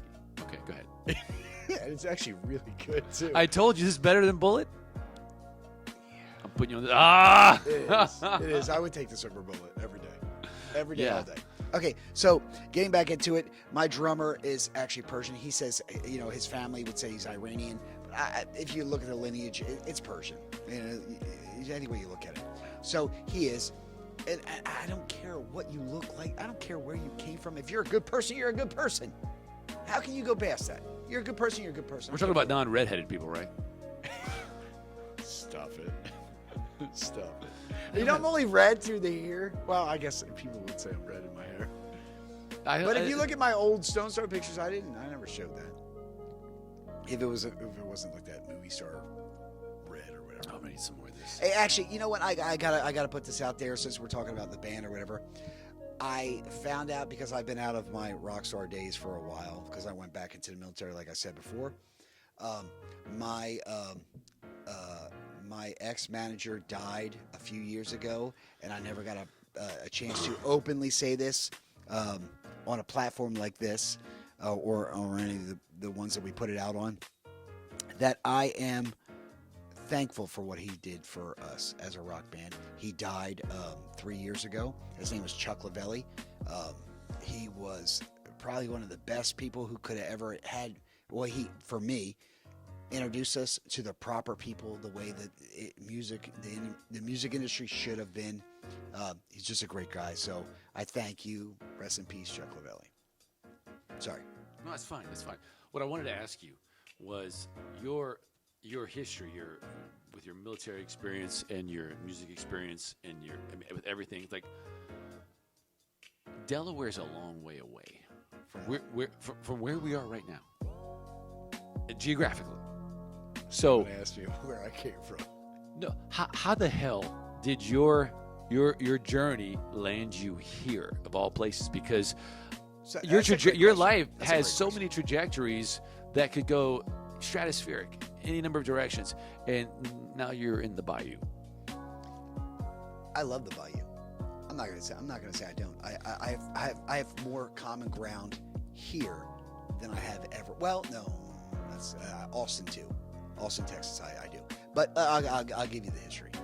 Okay, so when I was younger, I know. So I'm doing the same thing. Every time I pull, I'm like, God, I want to moan, but I don't. There is a very, very faint ammonia taste. Ammonia? Right at the end, very, very faint. It tastes like a habano. That ammonia flavor, that is what gives a habano its punchiness. Hello, it's a Hamlet. It's like very, very faint, but I'm picking it up and I'm like, oh, normally. But that's only at the back end. Yeah, I never picked it up. No. I'm just now picking it up. Where it's almost that ammonia flavor is what gives it that kind of Not getting it. that mentholated, almost like a oh, that's kind of high. It's not bitter at all. It's a little nosy pungency. That's kind of what it's like. Yeah, I'm a brutally honest person, and it's cost me a lot of things. But yeah, yes, I don't get it yet. But if I pull it and I get it, I'm gonna say it. Okay, so getting back into why I'm here. Yes. So okay, so in my military career, my second time that I enlisted back again, I had a chance to pick where I wanted to go. I went to a location that was closer to my ex-drummer. He went on, and after our band didn't make it, we got all the way to the top, and the firm went with a little band called Lincoln Park and didn't go with us. Like Abe Lincoln Park? dropping names. No, so they went with them. They didn't go with us. Our band kind of went on hiatus, so we all had to think of what we were going to do. So I said my music career is going to go. I'm going to push it no matter how I go. This is so long-winded. So that it wasn't working out for me. Even though I was working in an amazing studio, I was going through school. I ran into a buddy of mine who was actually an ex-soldier of mine, and he said, the second, 9/11 had already happened, and then everything was popping off, and a bunch of my scout buddies were passing away. He said, "Man, Sergeant Wash, we really would." And I was like, "Look, I'm not sergeant anymore. I look like a rod star." He said, "Man, we could really use you back in there." Mike Soprano is the guy's name. He said, "Man, please," he said, "come back in, because you always push us in the right direction." Long story short, go back in.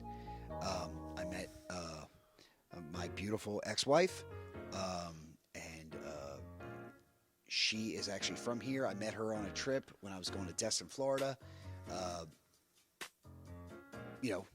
Things happen over the years.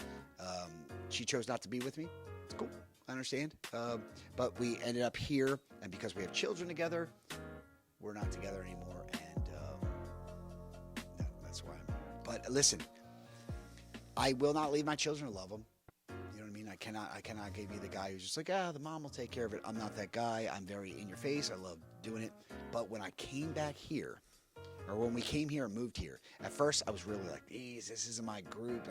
I don't see eye to eye with these people. But then going out into the community, seeing the people and for what they really are, because you have a mixture of everybody here. It's like up north, only it's more of the culture. It is feeding the fuel to being here in Lafayette, Louisiana. I love it. That's why I want to bring everything I get here. So it's interesting that the cause of your life moving in the direction that landed you here was your ex-wife. Yeah. And while that saga, that experience, as far as just the relationship goes, failed and has led to several hardships. Yeah. But nobody gets divorced. But at the same they've been with, time, it has long. led to something quite amazing. I wouldn't have met you. I wouldn't have ruined you to cigars, and now I wouldn't say ruined. I would say like this is a blessing and a curse. A blessing in the sense of I get to smoke these phenomenal cigars, and a curse in the sense of I have to be able to afford these amazing cigars. well, at $12 a pop, I mean, it's really pretty affordable. And it back to Bailey's, 10% off boxes. Yeah. So if you want to go pick up a box of these, 10% off. Yeah. And if you're a veteran, If you're a veteran, an additional 10% yeah, off. Yeah, Gary, that was the first thing he said. Wait, you're a vet, right? Because he saw my. So if I pull out my card, my bank card or whatever, it's with Navy Federal. So plug for Navy Federal, please send us money. No, I'm just kidding. I pulled it out and he goes, "Wait, you're a vet?" I was like, "Yeah, of course." And he goes, "Oh, well then you get 10% off." Come on, Bailey. I'm waiting on Bailey's to do the autism discount, 10% off. Spurgs, but I don't think they're gonna. a spur can hope. Yeah, I don't think they're Hoping. gonna do that. But yeah, you. But what I was getting at is that I know I just got it. I got the ammonia. you got it. Yeah. You see articulation. This man is the guy. It's the nose. Dude, I have a just super got it. keen As soon as I sense did of the smell. draw, I got it. And it hit me. It is. But what I wanted to tell you was that I know you're a religious guy. I am not religious, but I was Catholic, heavily Christian. indoctrinated growing up. I was trained to be a theologian, actually, so I know a bunch of shit. Anyway, in the Old Testament, in Genesis, when Joseph was sold into slavery by his brothers, Yep. and they hated him because he had that coat of many colors. Apparently that was haute couture back then. I don't know, but they were like, damn him in that rainbow colored stuff. They sold him into slavery into Egypt, and he ended up ascending to the role of vizier, which was like the second in command, the guy right under the pharaoh. And when the famines hit, all of Joseph's brothers had to go and beg for grain from the pharaoh. And when they went over there, the person they actually had to grovel in front of was Joseph himself. Yeah. And they were like really, really embarrassed because the guy that they hated to the point where they sold him into slavery was now in control of whether or not they lived or died. And of course, Joseph What a conundrum. let them eat. But the point was that the theme of that story, and this is what God says, is that this thing, this selling into slavery, which was by any ostensible metric is a terrible, sadistic thing to do to somebody, while those brothers meant it for evil, God meant it for good. And what came out of it was miraculous and a super great end of the story, because through their horrible action, the safety of all of the basically the patriarchs, of the tribes of Israel were able to survive, and the control between Canaan and Egypt, was really boosted because you had Joseph second in command. And so it's like I see, while what was done to you in the failure of that marriage was horrible. I know all what happened to you, and it is a terrible thing, but what has bred from it has been so many amazing blessings. And well, that's why I say my beautiful wife, because my beautiful wife doesn't mean her beauty and her person, because things went awry, and happens. Life happens. Right. But the beauty is that I got two amazing children out of it. I'm now in front of you. I'm now in front of this audience. That makes me happy. So it is, she brought beauty to my life that I didn't see was there. And I probably wouldn't have seen if I didn't have these adventures that I call them, but she also was beautiful, I'm not gonna lie. so I am about a quarter of an inch or so from my band, which typically, I think I mentioned this last week, that indicates the end of the cigar. You can take it beyond the band into the nub, but of course that's a little bit higher risk. This is hot. This is the kind of cigar that I would smoke past the band, and I intend to. So this is. Yeah, I'm not quite there. Let me get it. Like I'm almost where you are. You've been telling a lot of long stories, and so you haven't been hitting it as much. Yeah, and I'm sorry. I know I get long-winded, especially. No, when it's there's all a great bourbon it's in all front of me. good, and the cigar just makes listening that much better. Which is why I would love to have our audience smoking cigars along With us. Please smoke with us, because this And is. we will check in with you. We'll show you the links. Yeah.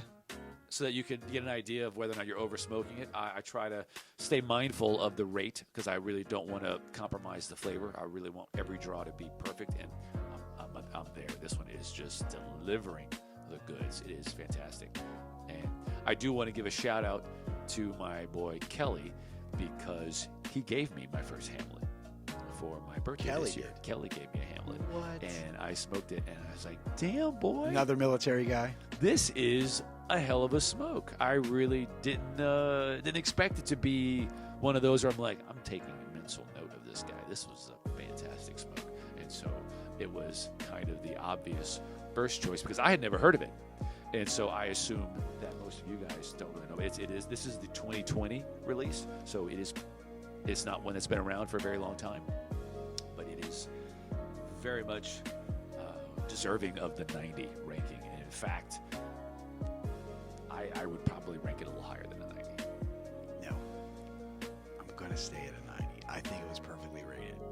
And you know me, I will not do that. I will not say. Okay, so the Rocky Patel Decade, which you have a nub in your truck. Yeah. Only a little pissed at you about that. Like, that is more than enough cigar to save, son. Put it back in your humidor. Well, no, you should go to my humidor. It's my father's are in there. I got a lot of stuff that I slowly go through. But my point is, the Decade is rated 95. I think this is better. Oh, come on. 95. I think this is better than the Decade. The Decade is real good. I have a box of it, or I had a box until I smoked them.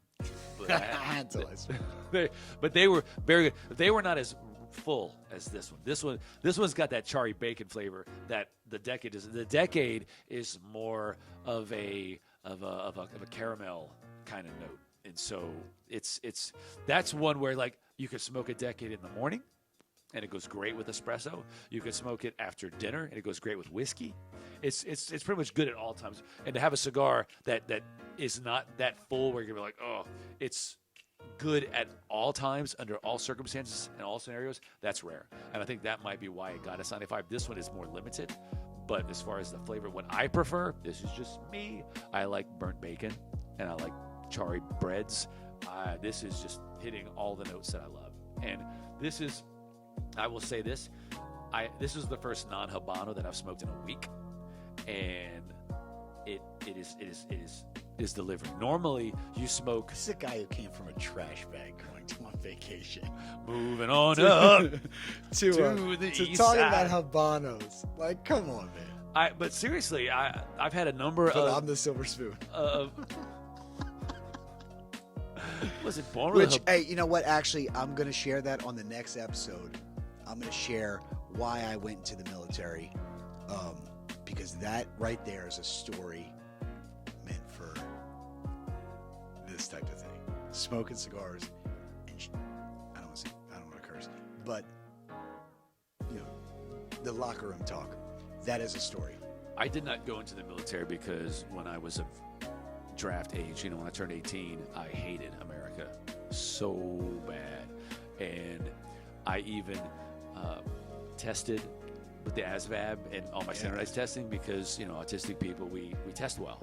And I tested well too, and I'm not a great test. My dad was the same way. He couldn't test well. my scores were so high that they contacted me, the Navy did, and they offered me a nuclear submarine to command. Command a nuclear submarine? They wanted me to go into a program to head my own nuclear submarine. And How are you with claustrophobia? Like, are you claustrophobic? At the time, yes. I'm not nearly as bad as I was. I still don't like riding in elevators, but I didn't. What about like heights? Are you No. bad with heights?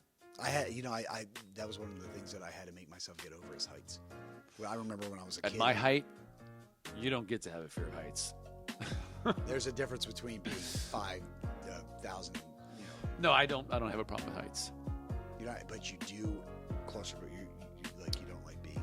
I used to. It used to give me anxiety. It doesn't really bother me as much anymore.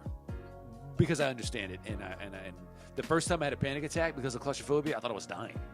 No, I've had plenty of panic attacks, but I chalked that up. Once I realized that's what it was, then I basically just started going through like a mantra. Whenever I was in a confined space and I could feel my anxiety rising, I was like, dude, this is not real. This is just you freaking out because you're a punk. And so I would just talk my way out of it. And so I haven't had any issues with claustrophobia in decades, but I can tell that that's still my nature. You know, I still feel the anxiety. I still have my preferences. I'd rather be in an open space than a confined space. So well, that's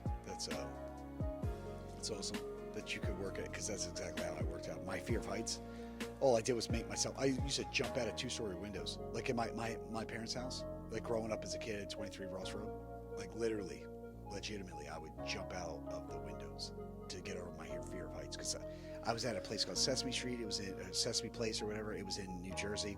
My parents took me there. I went up on those high nettings or whatever. Got to the top 5 stories up. I looked down and my body just froze. And I didn't know what it was. I was like, I couldn't move. My sister, it was like, I'll go get someone to help you. She goes out, gets one of the workers or whatever. They literally grabbed me, put me on their back, and they literally got me out of there. But I never knew I had a fear of heights until then. Look at you. Look at it. This is damn good. I remember this cigar being really good, but I'm actually impressed again. Like this is so good. Yeah. I'm not gonna say it's not good. I'm not gonna back off my 90. This is a 90. Until you've had, like I've had an amazing cigar that costs a lot of money to this. And I'm going to say that there's a difference. I don't know. I think if we, and this may be a possible future show idea, but to take a series, like maybe I could pick 5 cigars and take the bands off of all of them and then just have you smoke them. And then I'll have written down, cigar 1 is this, cigar 2 is this. And then I will ask you to basically rank them in order of like what you think is the best. Happy to do that. And we can compare. Because I do think that psychologically, the story, the associations, they do affect your perception of something. And so if you don't have those same perceptions and stories associated with this one, you're not going to want to associate the same value. But I think that if we were to take a God of Fire, an Opus X, a Padron, My Father, an Aging Room, a Perdomo 20th, any of the Cigar of the Year winners, and put it up there, I think you probably would not find a unanimous consensus about ranking them. The people would just kind of shuffle them because they're so close.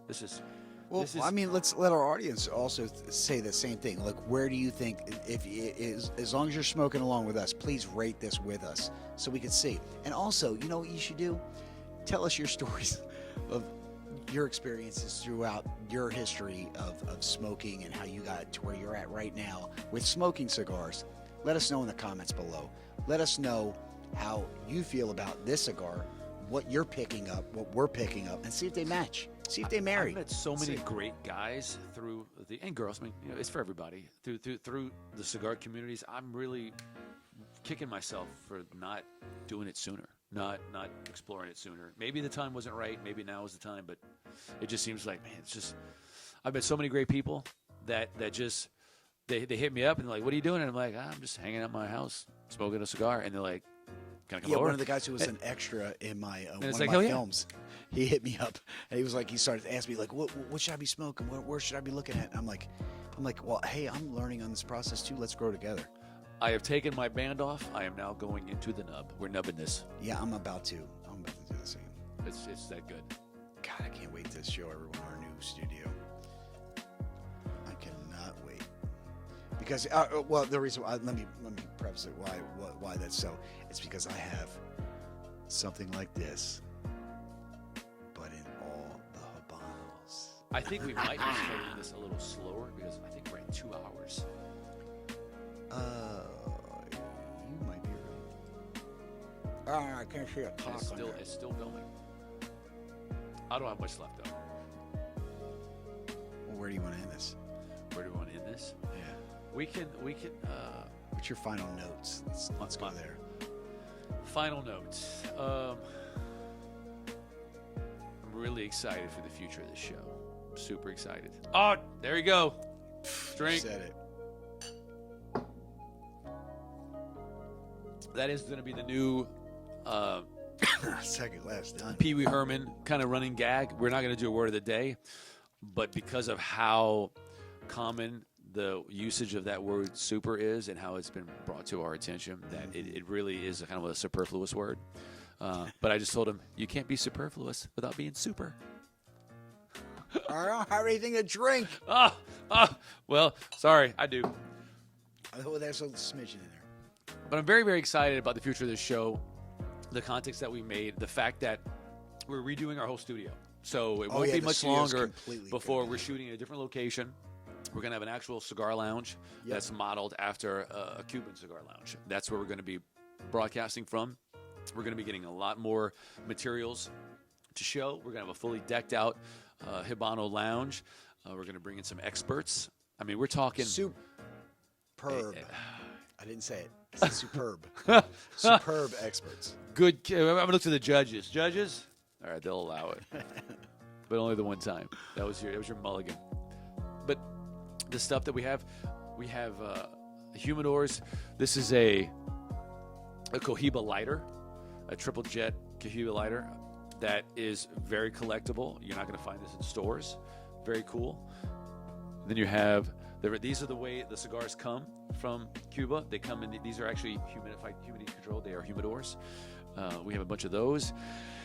And we're going to bring people in to kind of just discuss the culture. There is a festival in Cuba that we're going to be going to, the Habanos Festival. Yep. We're going to be getting the VIP treatment.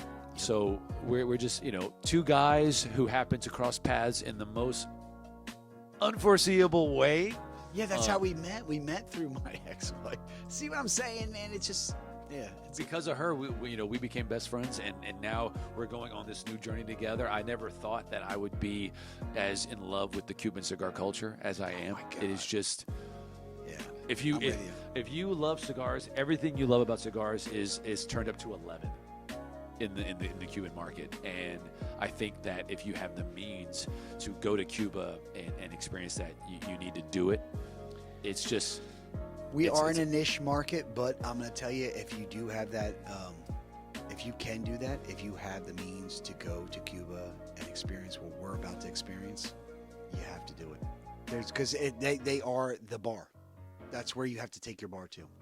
And everything about it, they love cigars just as much as we do, as hopefully you do as you get into it.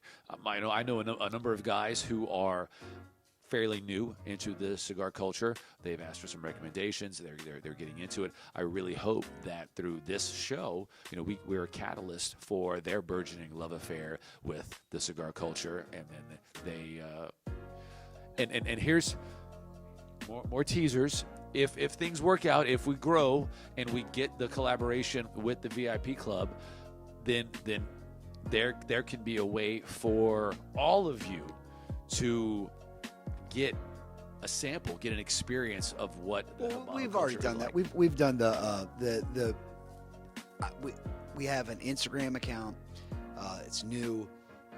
We actually put a kind of thing out there. No, it's actually we did on Facebook. I'm sorry, we did. No, but if this club goes through us, it'll be possible for people if they want to enroll. Yeah, but I'm talking about the thing we did on Facebook where we were saying, how can you tell the difference between a fake Cuban? That's coming. That's coming. We're gonna have a lot of fun with that, and this is really information that you're gonna need to arm yourself with if you're gonna even dabble in the Habano market. I do not recommend you do that until you watch these episodes, because we're going to give you really crucial information, because that's very true.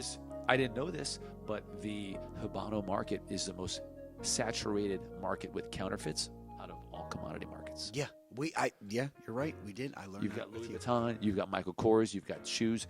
All of those markets have high levels of counterfeit. None of them reach the level of the Habano market. And if you know that, statistics, it's roughly 90% of all Cuban cigars being sold on the market are counterfeit. Yeah, and that's something you really have to understand. So if you go and you smoke a real cigar from Cuba, and then you smoke one of these off, they're going to be very similar, but there's going to be certain things that you're just like, oh wait, that's not right. And you'll see. And we're going to go into in depth on why that is what it is, how you're going to be able to tell the difference. I'd love to talk about it now, but that's another episode. Yeah, that's a whole nother episode. And I'm not going to go into it either.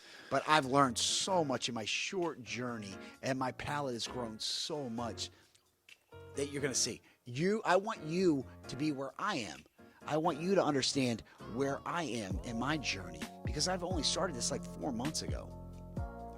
It's been 4 months, right? It's like So let me ask you this. All right, this will be where a good sign off for us. All right, so 4 months ago, before I gave you my first cigar that you smoked with me, Yep. what was your understanding of the dynamic, the relationship between the non-Cuban versus the Cuban market? What did you think it meant? It was. I thought it was one of those things where you're like, yeah, whatever, buddy. I don't get it. Cigars are cigars, you know. And then you start really developing a palate for them. You start developing what it is to have the culture behind you, what it is to get from point A to point B. You will be on that journey with us. You will see why this is where it is. This is phenomenal. This is something that it takes you on a journey, a trek, so to speak. You know, like my buddy always says. It's a good word. Yeah, it's a great word. Why this is what it is. This is a culture. This is community. This is everything. This is a study, and you will be on that journey with us. Come on for future endeavors on our podcast or our video podcast. You will see that we are going to take you there. We're going to take you through the whole experience. Start where I started, and that's why we started on the last episode where we did. You're going to see that this is a religion. So I will give my answer to that question. As far Please. Because when I've always been nonconformist, because that's just my natural bent. I don't typically go with the flow with people. Whatever everybody's doing, I want to do something different. And so You got to be original. my understanding, my appreciation of the Cuban cigar culture, I thought it was just the brand. I thought it was the name. I didn't think there was anything with merit, substantial to the distinction. I thought it was just it's the Cuban market. Everybody knows that the political side of trading with Cuba is affected, so they're harder to come by, and that's why they're esteemed. But as far as That's not true. I'm just saying that's what I thought. Yeah. Okay, and so I'm here to tell you that's not true. I'm gonna give you a motivation to this answer, and only someone with my disability can. The movie The Punisher with John Travolta Okay. and Thomas Jane. Okay, so that movie came out in like 2003, I want to say. And when I saw it, the character played by John Travolta was this money launderer who had clients from Cuba. And he was all about making sure that the relations were smooth. And Thomas Jane, once he starts doing his thing, he messes up the money, and so the Cubans are very unhappy with him, and they're mad because like $30 million got destroyed. And so they're like, are you gonna make this loss up to us or whatever? And John Travolta is clearly in a bad spot, but ultimately he tells them to go F themselves, because it's like, look, I'm not the FDIC. You want that kind of protection? Go to a Chase. You're not using me. Well, the way he tried to mollify them was he gave them some cigars, and one of the guys smokes it. He lights it, takes a draw on it, and then throws it on the ground in disgust and says, "This is not Cuban, it's Dominican." And I remember watching that being like, how the hell could this guy possibly discern the difference from one draw and then throw? Like, this is just movie shenanigans. This is not real. But I have been smoking Habanos for like a month. And in typical me fashion, I've gone down that rabbit hole. And I can say that is absolutely what I would do. If someone told me they were giving me a Cuban cigar, I'm with you, and I lit it, I would know. I can tell from the smell. I can smell an unlit cigar and tell you if it's a Habano now. I've smelled so many of them, and I'm so grateful that we've made the connections to allow us to get access to this kind of rarity. But I've smelled so many. I know exactly what to look for, what notes are there that should be there, and the notes that if they are there, it ain't right. And so I can smell a quote Cuban, and I'd be like, no, that's Florida. That ain't Cuban. It's a real distinction. So the point that I want to emphasize before we close is that it is a real distinction. It is not a cultural distinction. It is not a psychological distinction drawn from brand association. It is a real distinction because from the ground, from the literal soil, all the way to the plant, it's different. It's different air, it's different water, it's different soil, it's different seeds. You put them all together, you get a unique combination that you cannot recreate unless you are grown at that particular location. And then they take it to a whole nother level when they do the whole. Well, with the blending and the rolling, that's just on top of it. No, I'm talking about with the whole procedure of the wrappers, the boxes. They take it to a whole nother level. They do. But I've been so impressed. I was fully ready to be like, yeah, this is a bogus distinction. Like, you guys are all just circle jerking. There's really nothing to these cigars. You're just paying for the name. You want to be able to be like, I'm smoking a Cuban, blah blah blah, and I'm like, no. If I had limitless capital to just splurge on my vices, I would spend it on the Habanos. I would pay the money, because when you smoke those, it is a totally different kind of experience, and you pick up on the notes. And because the island is small, the amount of variance you're going to have isn't that great, isn't that huge.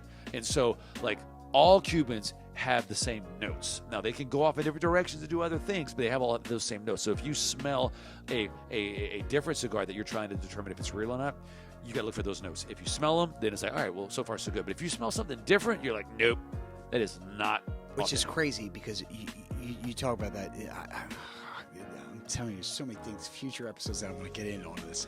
But you're talking about a difference between a $7 million a year business, which is the Habanos, to because they're, even with their limited stuff, $7 million. And then you got on the counterfeit, like, almost $1 billion. It's crazy. It's a magnitude. It's difference. Crazy. The counterfeit market, it's crazy, is it's about crazy. 10 times bigger than the authentic the counterfeits. market. And then, but when you smoke a real one, you're like, oh my, there is a difference. You're gonna see it. And we'll take you on this journey. We're gonna help you get there.